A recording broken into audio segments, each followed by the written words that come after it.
24강입니다. 자, 우리 이제 마무리 해보죠. 126쪽이고요. 95번 보시면 바꿔 쓸 수 있는 표현으로 가장 뭐예요? 적절한 것 이렇게 얘기하고 있죠. 일단 기억 보면 호박이나 수세미 잎을 모두 떼어내고라는 거. 진짜 이건 분리하는 건데 삭제는 없애는 거니까 안 되죠. 이 정도에서는 분리 정도가 자연스러울 거예요. 그 다음에 니은 쪽 한번 보면 농도의 균형을 맞추기 위해 흙 속에 있는 물 분자는 뿌리털의 세포막을 거쳐 물 분자가 상대적으로 적은 뿌리 내부로 들어온다 해가지고요. 물 같은 게 들어오는 거니까 투입은 우리가 돈 같은 거 투자하는 거거든요. 이 유입이라는 말이 자연스럽죠. 자, 그 다음에 물이 담긴 그릇에 유리관을 꽂아보면 부착은 붙인다는 거고요. 꽂는다 그랬으니까 삽입 정도가 자연스럽겠죠. 그 다음에 리을 쪽에 기공의 크기는 식물의 종류에 따라 다른데 상이하다라는 말 자체가 다르다는 뜻이죠. 그래서 4번 괜찮고요. 그 다음에 미음 한번 보시면요. 사슬처럼 연결된 물기둥의 한쪽 끝을 이루는 이라고 얘기하고 있는데 전체의 일부를 구성하는 거죠. 조성은 우리가 만든다는 뜻이거든요. 그래서 한쪽 끝을 구성하는 정도로 쓰는 게 자연스러울 겁니다. 자, 뜻 확인해 보죠. 먼저 4번 정답 먼저 확인해 보면요. 상이하다라는 말 자체 서로 다르다. 익숙하죠? 삭제는 뭡니까? 깎아 없애다, 지워버리다. 그 다음에 투입은요. 사람, 물자, 자본 같은 것에 쓰이는 거예요. 그래서 뭐 물분자나 물 같은 게 들어갈 때는 투입이라는 말을 쓰지는 않죠. 그 다음에 부착은 뭐예요? 접착의 의미죠. 그래서 붙다는 의미가 되는 거고요.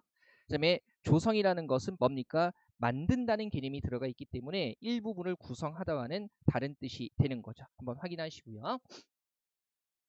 자, 96번 기억의 의미와 가까운 것 얘기하고 있어요. 자, 한번 보죠. 따라서 풀이의 열전도 법칙에 따르면이라고 해가지고요. 이러한 법칙에 근거하면 이렇게 되는 거죠. 우리 왜 해안선을 따라 같은 경우는요. 어떤 지역 따라 이동하는 거니까 그죠? 법칙에 근거하는 것과는 달라요. 그 다음에 어머니를 따라서 해가지고 어머니와 함께 그 다음에 선생님의 동작에 따라 그러면 똑같이 하는 거죠. 그 다음에 수출이 증가함에 따라 경제도 회복되어 간다 해가지고요. 수출 증가와 그다음에 경제 회복이 관계가 있다는 걸 보여주는 건데 일단 이것도 어떤 규칙을 근거하는 의미는 없어요. 5번 같은 경우가 정한 규칙에 따라라고 했을 때 규칙에 근거하다 이런 의미가 있는 거죠. 법칙이라는 말 나와 있기 때문에 이렇게 연상할 수 있을 겁니다. 자, 5번 같은 경우에 규칙에 따라 같은 경우는 이제는 뭐 기준에 의거하다 이런 뜻이라는 거 확인하시면 되고요. 그다음에 1번에 해안선 따라는요. 일정한 선 따위를 그대로 밟아 움직이는 거고요. 어머니 따라 했을 때 같이 가다.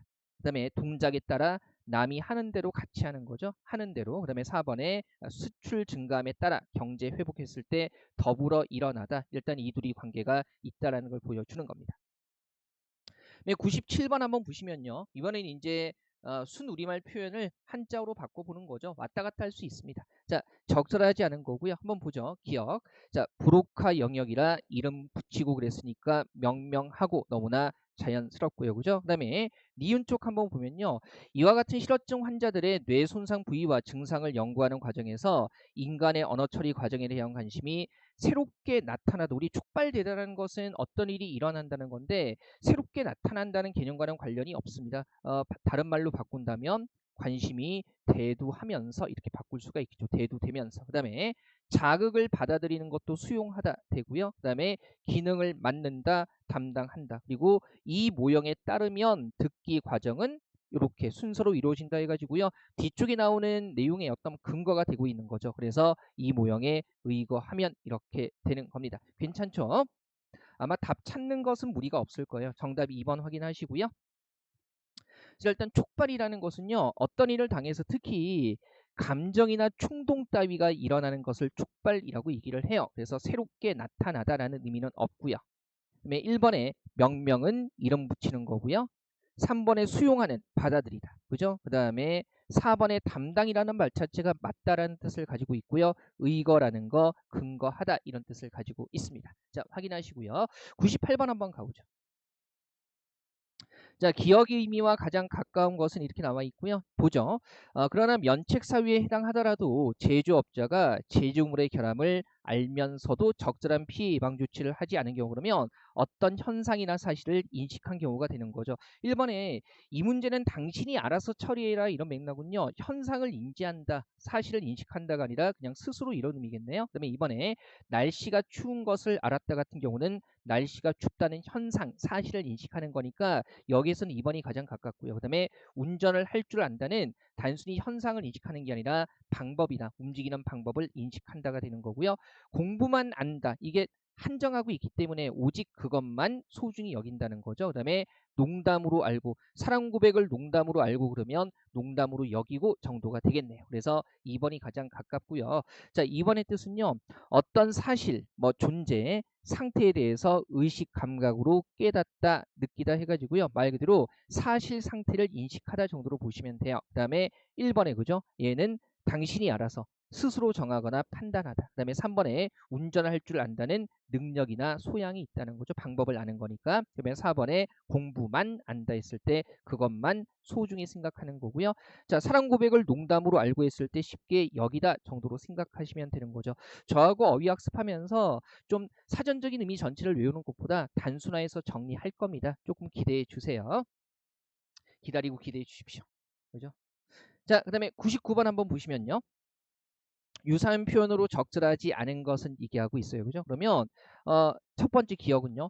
동양에서는 흔히 주자의 경물과 취지를 들어 인식론을 말한다라고 했을 때 거론한다. 아무 문제 없는데요. 그죠? 그다음에 경물의 기본 의미 등등등 한 다음에 취지란 나의 지식을 극한까지 연마하고 확장하여 알매 내용에 모자라다라는 말 우리가 미진하다. 그죠? 이게 하죠. 그다음에 취지에 이른다. 이 경지에 도달한다 되고요. 안에 있다 같은 경우에 안에 있다는 말 자체가 내재한다는 뜻이죠. 그리고 잘못 이해된다라는 이제 오인하고 오해한다는 얘기인데 와전이라는 것은 잘못 이해가 아니라 잘못 뭡니까? 전달되는 거예요. 이해와 전달의 범주는 완전히 다르죠. 그죠? 그래서 5번이 적절하지 않은 겁니다. 확인하시고요. 뜻 확인해 보죠. 와전은요, 그죠? 사실과 다르게 전해지는 거지, 그러니까 전달이 잘못되는 거지, 이해가 잘못되는 건 아니에요. 그 다음에 거론하다라는 거, 그죠? 논제를 제기하거나 논의하다, 뭐 인식론을 말한다. 아, 그래. 견물과 취지를 논제 삼아 논의한다. 이렇게 인식론을 논의한다. 이렇게 되는 거죠. 그 다음에 미진하다. 다하지 못하자 그랬으니까 모자라다는 얘기고요. 자, 도달하다 같은 경우에 다다르다. 그 다음에 내재하다 안에 있다 해가지고요. 뜻 확인하시면 되겠습니다. 자, 마지막 문제예요. 예, 짧네요. 어휘 문제여서. 쭉 그 강의 짧으면 시간 되시는 분들은 이어서 보시면 되죠. 그죠? 틈틈이도 보시고. 자, 문맥상 기억의 의미와 가장 쉬운데요. 가까운 것은 쉬운데요. 이데아라고 부르면서 그러면 이거 이름 붙이는 거 아니겠어요? 그래서 4번에 도덕 기준이 없는 혼돈 상태를 아노미라고 부른다. 이 4번이고요. 자, 퀴즈를 불렀다 같은 경우는 마음속으로 만세 위치는 거 아니에요? 그다음에 바다가 우리를 부른다. 바다가 우리를 유혹한다. 그죠? 값을 비싸게 불렀다는 가격 얘기하는 거고요. 가격을 비싸게 매기는 거고, 그 다음에 친구를 큰 소리로 불렀다 같은 경우는 목소리 내는 거니까 이름 붙이는 거하고는 다른 상황이죠. 그래서 사전적인 의미가 생각나지 않아도요, 외우고 있지 않아도 문맥으로, 그죠? 이 문장에서 이 단어가 쓰이는 범주로 충분히 접근할 수 있는 거죠. 자, 4번에 아놈이라고 부른다, 이데아라고 부른다는요, 이름 붙이는 거고요.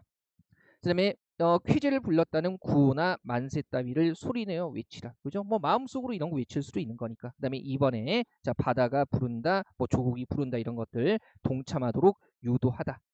그다음에 3번에 값을 비싸게 불렀다 했을 때 값의 범주에서 얼마라고 얘기하는 거고요. 그다음에 큰 소리로 불렀다라는 거, 말 행동으로 주의를 끄는 거 아니면 오라고 하는 거, 한마디로 주의를 끌다 정도로 보시면 되는 거죠. 일단 맥락으로 대강의 뜻을 유추해 보시고요. 사전적인 의미에서 제가 짚어드리는 거 핵심 중심으로 정돈하시면 되겠습니다.